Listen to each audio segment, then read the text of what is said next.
Hey everybody, it's your girl, She Who Encourages, your woman's worth and healing coach, here to love you to your healing so you can live your best life.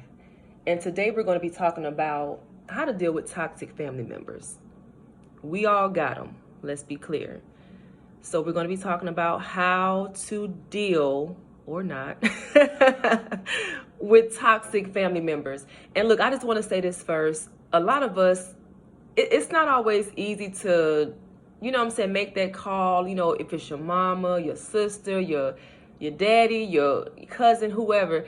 It's not always easy to, cut them off or even distance yourself. Like, these are the people who you've grown up with these people. You were in the same household as a child with these people. Half the time, it's the very people who raised you. You know what I'm saying? So it's not always easy to draw that line. But at the end of the day, if you want your peace, you have to do what must be done. And we're not just talking about cutting people off. That's the culture would say, just cut them off. I don't, to each his own. But anyway, I'm going to give you three healthy ways to deal with your toxic family members. Christmas coming up too. Somebody need to know. All right, so look, it's a lot of examples of, toxic that I could delve into, but I'm sure everybody on here has been alive long enough to know and recognize what a toxic person looks like. If every time you're in this person's presence, you feeling like crap, or when you leave their presence, you pondering on some crap they done said, they got you feeling this big, something you were excited about, they done shot it down, and now you feeling like it was a horrible plan from the beginning. It's so much, from passive aggressive behavior, when you don't do what they want you to do, to just being flat out nasty. Family members. It ain't always people on the outside. But anyway, how to deal with toxic family members. Now, I've done a video on setting boundaries, and I said in that video, everybody gets the memo. When you start setting boundaries, and this is not even one of the three I was going to talk about, but it plays a major part. When you start setting boundaries, baby, that ain't just for the boyfriend. That ain't just for the boss. That ain't just for the people you work with. That goes for everybody.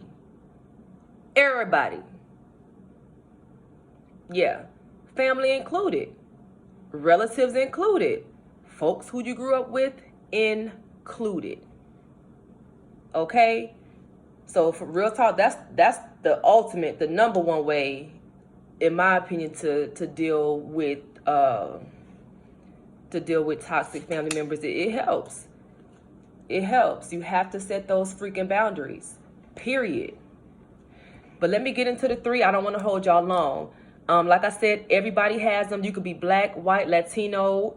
You could have been born in a hut. You could have been born in the hood. You could have been born in a castle, a mansion. Like I said, we all have toxic family members, but everybody don't know how to deal with it, But anyway, the first thing is you have to distance yourself. You have to distance yourself. It's certain family members, let me say this. This does not mean, and don't let nobody make you think that this is what it means. But when you decide to do any of the three things that I'm going to talk about here, that don't mean that you love your family any less. Okay? It just means that you love your peace of mind a lot more. So don't let nobody make you feel like, you don't love the family, you love your friends more. You don't. No, I love non-toxic people. I prefer to be around non-toxic people. Period. So yeah, just don't even, if you got people or family making you feel like that, no. The only person who would encourage you to stay around toxic behavior is a toxic person. But anyway, let me get into it. Distance. Not always easy to do, but distance is necessary when you are dealing with toxic behind family members. Again, love my family to life, but there are certain relatives that I don't talk to all the time. Certain ones I don't talk to all the time. I talk to my mother every day.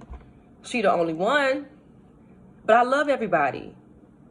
But at the end of the day, when it comes to toxic relatives and toxic family members, you have to know how to create distance. Distance. Even when it comes to the holidays, you know, you may be going to your mom and them house, your mother-in-law, and you know somebody, one of them cousins, gonna be there. Y'all don't really rock. Y'all love each other, but you know he or she is just, ooh, every time they got something to say, they just one of those. You got to distance yourself. If you got to just spend a couple hours over there and then go to the other cousin house who you do, you know, whose energy is lit, do what you got to do. Find a way to create distance between you and those family members or that family member. It may be one, it may be more, but either way, distance is necessary. Distance is necessary. So, you know, like I said, instead of talking every day, once a week. And for some, it may not even be that. Some, it may be once a month. Some of y'all probably don't talk to y'all relatives. It may be months and years. Now, I don't do all that now. Life is really short. But it's based on your, you know, however your thing goes. But certain ones you have to know, okay, you know what? Love her, love him, but they doing the most. I got to create some distance. And you're not wrong for doing that. The next thing is know what to tell them, know what not to tell them.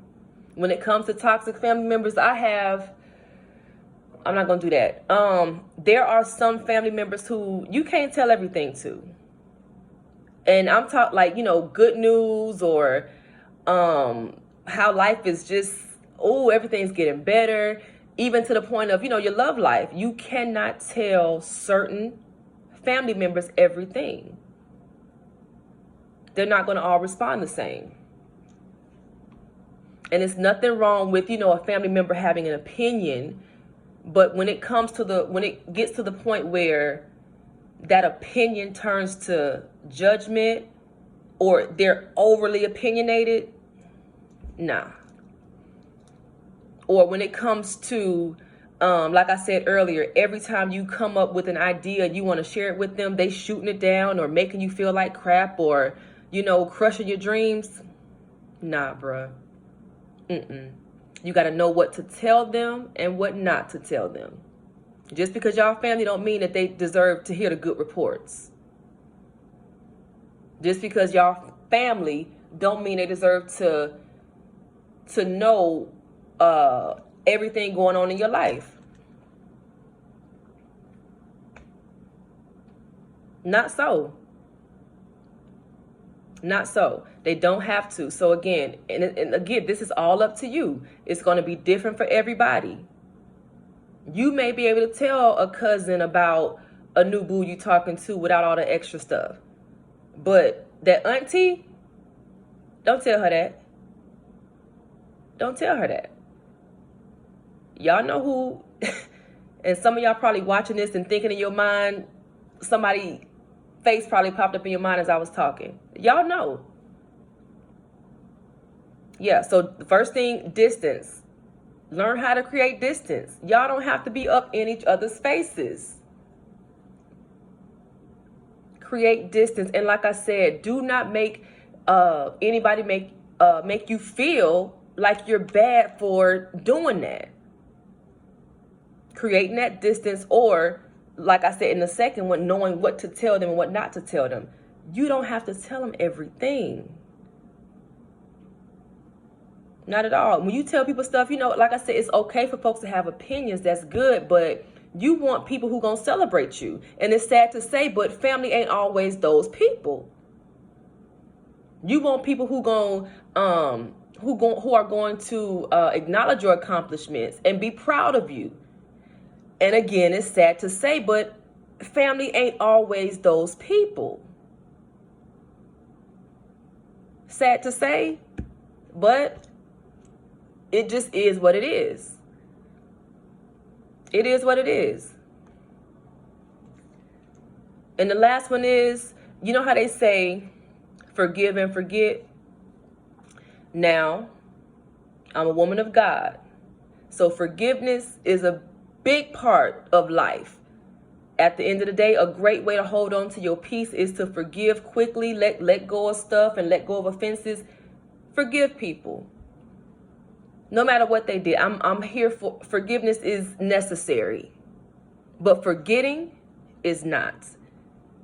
Forgetting is not. You have to remember who you are dealing with. Don't let it be said, oh, well, that was, last year, Now, granted, people change. They do. They do. And you have to give people grace to grow and grace to, change and room to change and transform into, or evolve. I like that word better. Evolve into better versions of themselves. But you still have to, without, how can I put this? Have your guard up inwardly.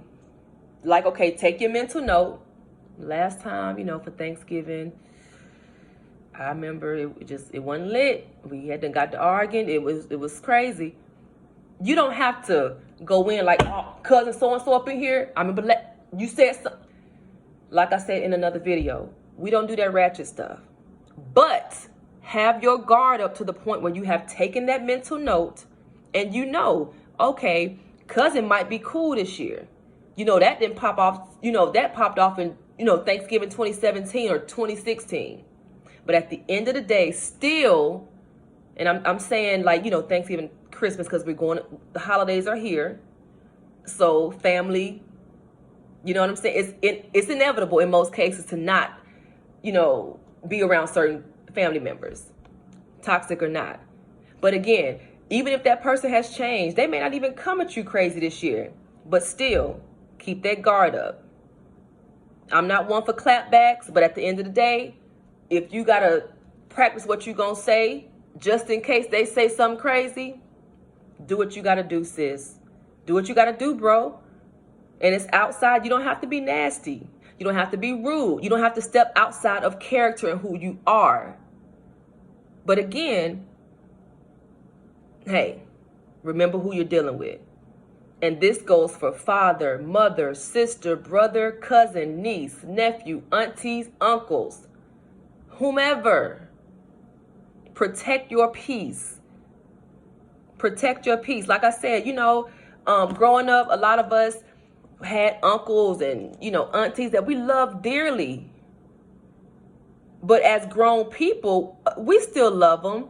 But because we're not children anymore, we starting to see, I thought auntie was cool. No, auntie toxic. Now back then, I thought she was just being mean because she was going through, or her husband had just left or whatever. But no, I'm 36 and she's still nasty. Nah. And you start seeing stuff differently. You start seeing stuff for what it for real is as you grow up. And there's two types of family members. The ones, like I said, we all, in most cases, again, you see things for what they are after you get grown. But you have the one family member. These the two types. You got the one side who will turn a blind eye to the BS, go along to get along, or whatever the saying is. They won't speak out on stuff. They let stuff slide. They, again, turning a blind eye to the toxicity that's running rampant in the family, just for the sake of trying to keep the peace, not knowing that that's really not the way to do that. But to each his own, do what you do. And you, on the other hand, you have the family member like myself. I don't turn a blind eye to stuff. I'm going to speak on stuff. If I see it and I don't like it, I'm going to back up. I'm not going to stay there just to say, oh, I don't want them to think that, I don't love. Because if you know you're a good person, if you know you love your peeps, if you know you love your family, mama, your family, period, you ain't got to worry about that. Let them say what they want. Let them think what they will. But your peace matters just like their peace matters. If they choose to be miserable and not live in peace, that's on them. Do what you do. But your peace matters. So you have to get to a place, like I said, it depends on your case. It's on a case by case. Everybody's stuff is different. Everybody's situation is different. I'm not going to sit up here and tell you to cut off your mama. I won't, because I would never do that with mine or my father. But some of y'all got some real toxic behind parents. Like I said, I will never give you that advice. But I'm gonna tell you what the things that you can do to help ease that burden that you feel when you're in their presence, or when you leave their presence, or you on your way back home after spending a weekend with them. That I will let you know. But I'm not gonna say, oh, you better cut your mama off. She crazy, she toxic, cut her off. Life is short. So you have to know how to deal with it within your what's best for you. So I'm gonna do a little recap. First thing is create distance. Some of y'all already have some distance because y'all live out of town. Y'all don't live in the city with the toxic relatives, and that's cool. Thanks be to God. So you don't have to see them every day. You don't have to talk to them every day. You can live your life there, and they can be out there living theirs. But if by chance you are the one who you live up the street from the toxic folks, or you're going to see them at church, you're going to see them at the house, learn how to create distance. Learn how to create distance. Second thing, know what to say and what not to say. Know what to tell them and what not to tell them. You don't need to be telling good news to bad-hearted folks, to folks with bad hearts. They don't even have good news going on in their own life. What makes you think they're going to be happy about yours? And again, it's sad to say, but family can be the main people rooting against you, or the main people who are not supportive or not proud or not whatever. Know what to tell them, know what not to tell them. Go find your tribe. Family's not always blood.